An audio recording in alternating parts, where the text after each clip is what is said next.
Assalamualaikum warahmatullahi wabarakatuh. Welcome to English Shine channel. Don't forget to subscribe. Hello, good people. I am Mr. Satya.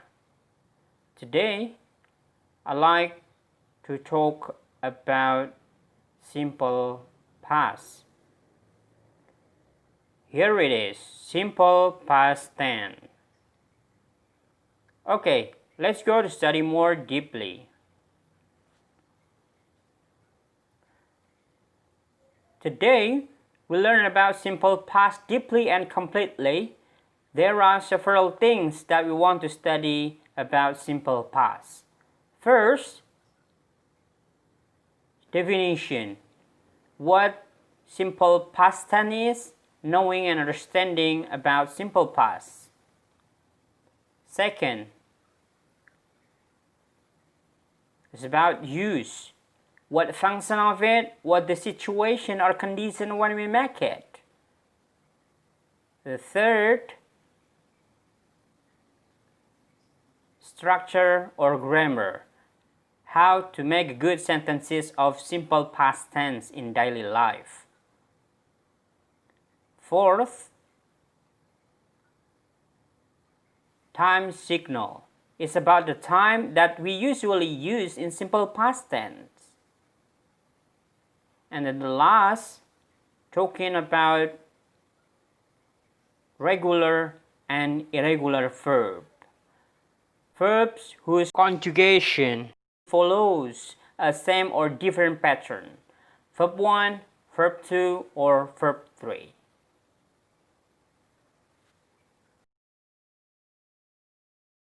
Let's begin with the first. That is definition. This part is very important thing. Knowing and understanding is key how to use in daily life. So look at the chart here. Past, now, and future. Focus on the red cross mark in the line. That situation of action happened. Cross mark just in the past, not in now, not in the future.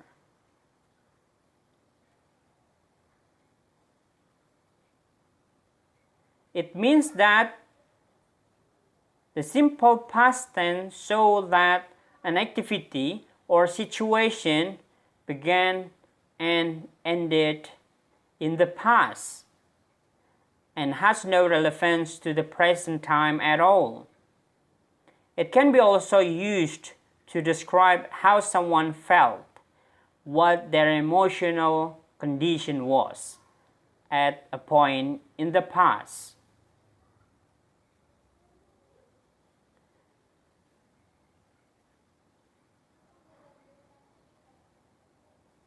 So here, for example, first, Paijo walked to school yesterday. I ate fried chicken last night. Both of examples start and finish in the past. If a sentence contains when and has a simple past in both of clauses,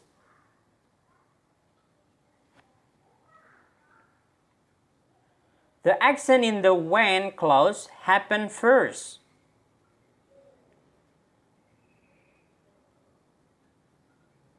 Look at the picture below.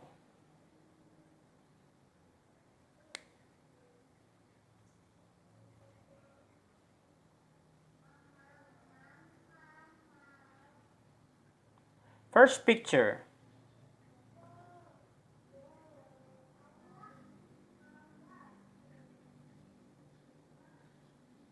It began to rain.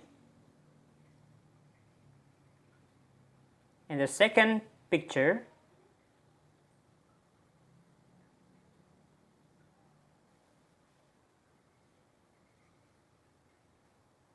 Devi stood under a tree. So it can be Devi stood under a tree when it began to rain, or when it began to rain, Devi stood under a tree. Okay, let's talk the second part. That is use. The use of simple past tense. We understand the situation and condition before we use it. So let's talk about the first use. It is used to express completed action in the past.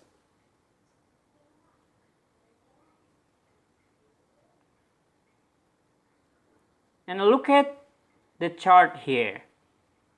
We use it to talk about the idea that an action started and finished at a specific time in the past. For example, I saw a movie yesterday.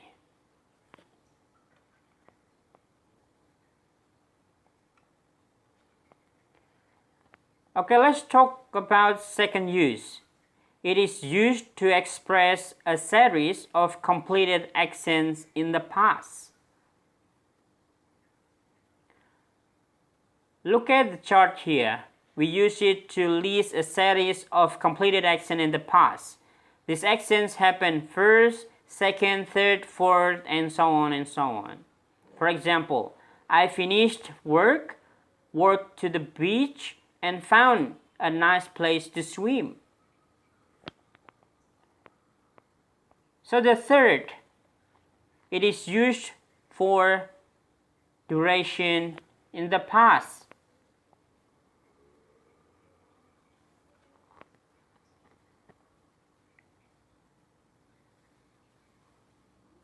Look at the chart. We use with a duration with start and stops in the past. A duration is no longer action often indicated by expression, such as for 2 years, for 5 minutes, all day, all year, or etc. For example, I live in Jogja for 10 years. I don't live in Jogja anymore. I live in Bandung now.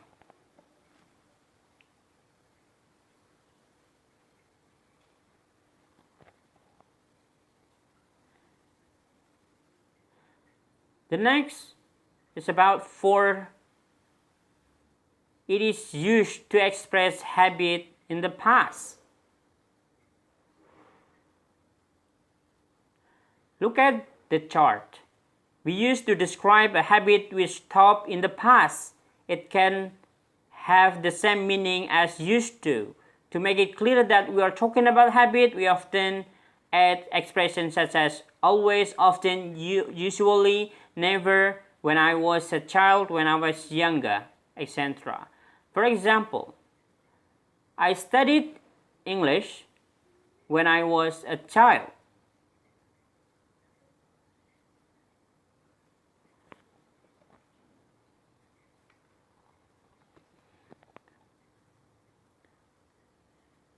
Fifth, it is used to express past facts or generalizations.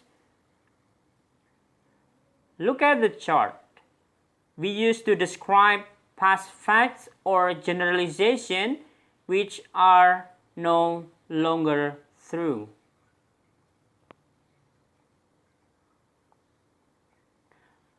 For example, she was shy as a child, but now she is very outgoing.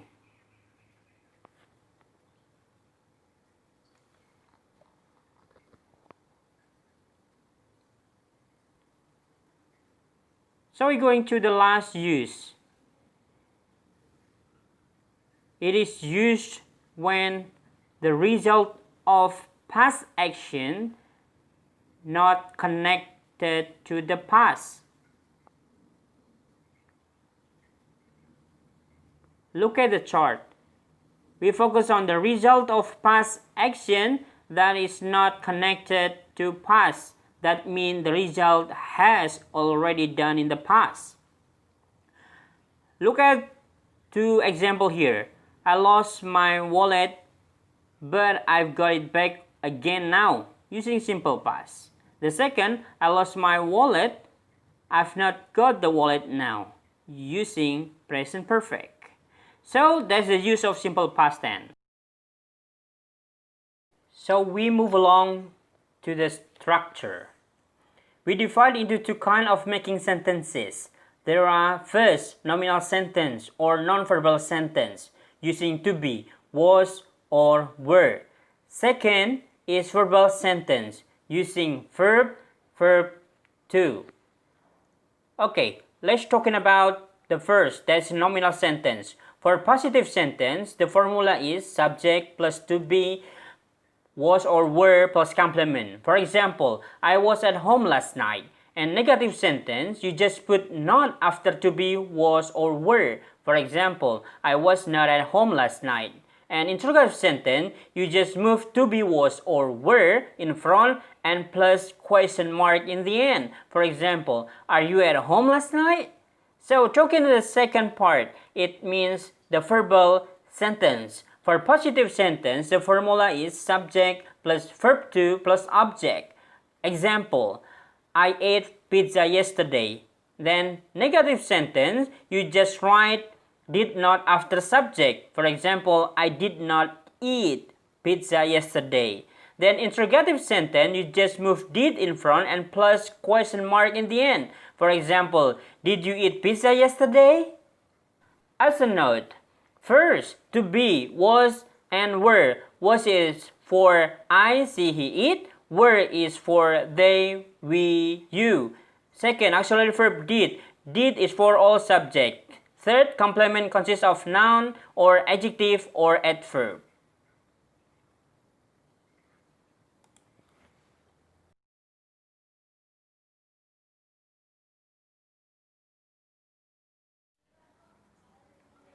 The next is time signal. Simple past use this time to complete the sentence. This time indicates that this sentence is simple past or not. Here they are. Yesterday, using last blah blah blah, last night, last year, last week, or using blah blah blah ago.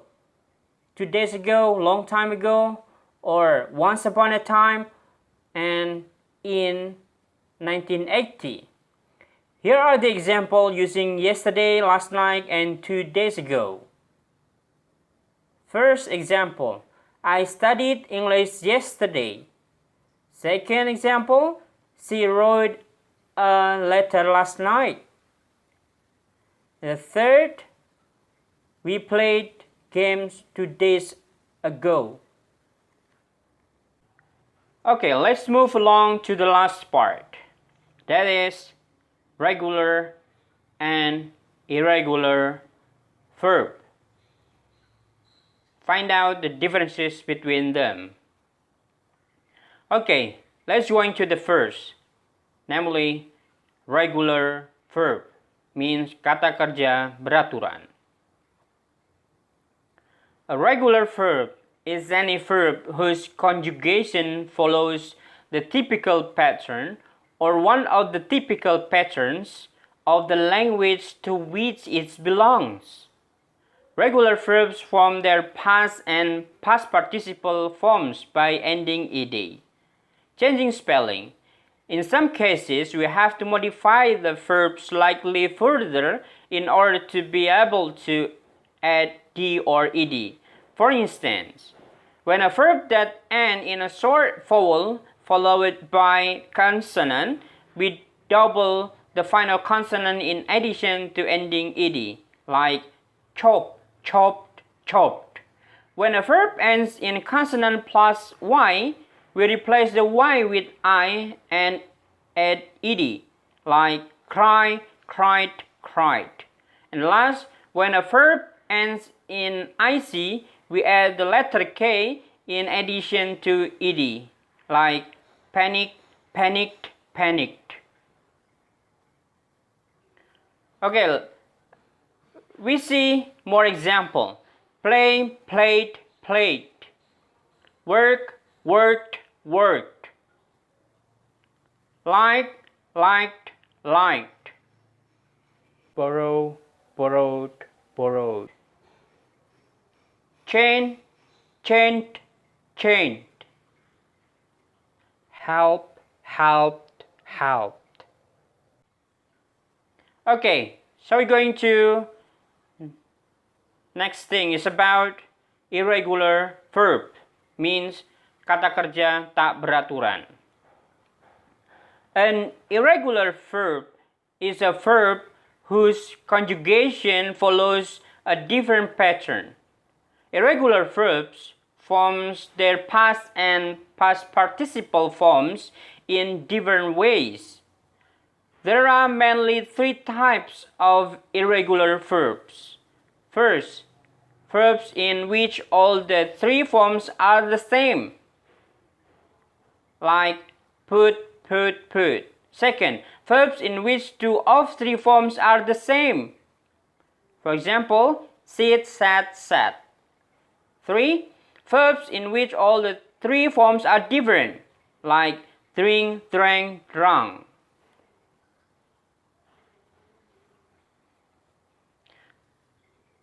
Okay, well, let's see the more example about irregular verb.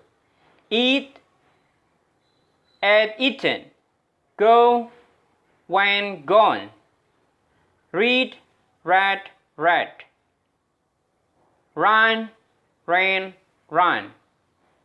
Build, built, built.